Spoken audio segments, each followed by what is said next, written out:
Assalamualaikum dan selamat sejahtera. Anda pernah tak tertanya-tanya macam mana ubat anda dihasilkan? Jom kita tanya Encik Nazlin. Encik Nazlin, sila perkenalkan diri anda. Saya Nazlin, saya bahagian pengurusan untuk bahagian pembuatan dan pembungkusan untuk ubat-ubatan. Bagaimana suasana dekat dalam kilang tu? Suasana dalam kilang boleh bayangkan macam kita masuk bahagian bilik pembedahan. Perlu full gowning, jumpsuit, kita perlu pakai glove, kita perlu pakai mask dan juga kita pakai penutup kepala. Peraturan itu sangatlah strict dan you kena pakai pakaian yang sangat lengkap.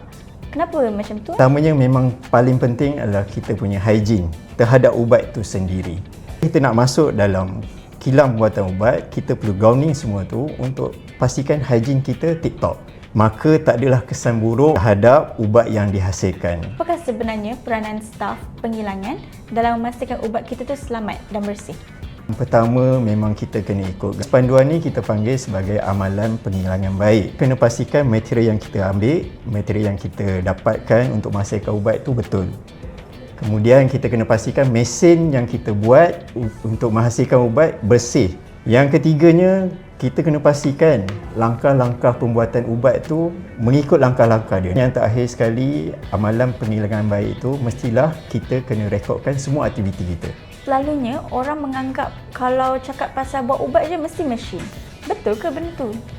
Ada betulnya, tapi di sebalik mesin, manusia yang jaga mesin. So, bila manusia yang menjaga mesin, kita ada operator team. Kita ada juruteknik, pastikan maintenance mesin okey. Kita ada tim untuk menjaga kualiti. So, semua ni melibatkan manusia dan juga dibantu oleh mesin. Apakah cabaran terbesar yang you hadapi bila nak menghasilkan ubat ni? Dua kombinasi. Yang pertama, kombinasi kena faham produk apa yang kita nak hasilkan. Kena faham ubat apa yang kita nak hasilkan. Penghasilan ubat adalah berbeza. So, yang kedua adalah bila kita dah tahu ubat apa yang kita nak buat, penghasilan ubatnya, kita kena tahu mesin yang kita select untuk buat ubat tu betul. So, kombinasi dua ni penting untuk pastikan ubat yang kita hasilkan adalah betul, tidak tercemar dan juga tip-top hygiene. Apakah satu perkara yang you nak semua orang tahu tentang buat ubat ni? Bila seorang tu pengguna nak makan ubat, tablet ke ataupun terima suntikan, mereka kena tahu di sebalik tabir penghasilan ubat ni ada satu kumpulan besar.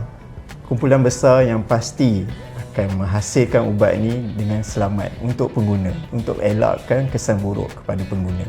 Itu saja daripada kita. Sekarang you guys dah tahu dah macam mana nak buat ubat ni. Tak senang pun sebenarnya, susah juga sebenarnya. So that's all from us.